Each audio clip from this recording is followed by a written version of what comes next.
L'euthanasie au cœur des élections anticipées en Espagne. Depuis un mois, le débat est relancé sur le sujet. L'élément déclencheur, l'arrestation puis la remise en liberté d'un Espagnol, Ángel Hernández. Début avril, l'homme de 69 ans aide sa femme à mourir. Atteinte de sclérose en plaques depuis 30 ans et en phase terminale, María José Carrasco avait explicitement demandé à son mari de l'aider à mettre fin à ses souffrances. Tu souhaites toujours te suicider ? Oui.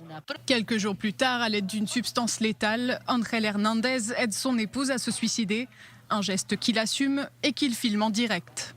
La vidéo devient virale, elle est relayée sur les télévisions espagnoles. Ángel Hernández est alors arrêté le 11 avril et reconnaît les faits devant un juge. Celui-ci décide de laisser Ángel Hernández en liberté tout en continuant son enquête pour délit d'aide au suicide. Déjà l'an dernier, l'Espagnol avertissait que les lois sur l'euthanasie dans son pays le forceraient à lui-même assister le suicide de sa femme.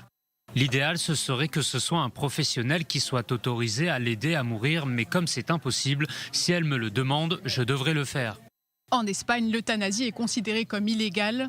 Après le cas Ángel Hernández, les partis politiques se positionnent. Le chef du gouvernement et membre du Parti socialiste Pedro Sánchez a promis de reconnaître le droit à l'euthanasie s'il dispose d'une majorité suffisante. Les socialistes avaient déjà présenté en juin dernier une proposition de loi de régulation de l'euthanasie. Ils avaient alors eu le soutien du parti de gauche radical Podemos. Cependant, ils accusent les conservateurs du Parti populaire et du Parti libéral Ciudadanos, tous deux majoritaires au bureau du Congrès espagnol, d'avoir bloqué l'examen du texte depuis octobre. Le Parti populaire est en effet opposé à une régulation de l'euthanasie, arguant que le problème du suicide assisté n'existe pas en Espagne. Les libéraux de Ciudadanos sont quant à eux affirmés être favorables au texte sur le principe.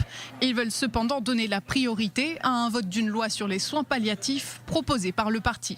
La formation d'extrême droite Vox s'est également positionnée et s'oppose farouchement à une régulation du suicide assisté en Espagne.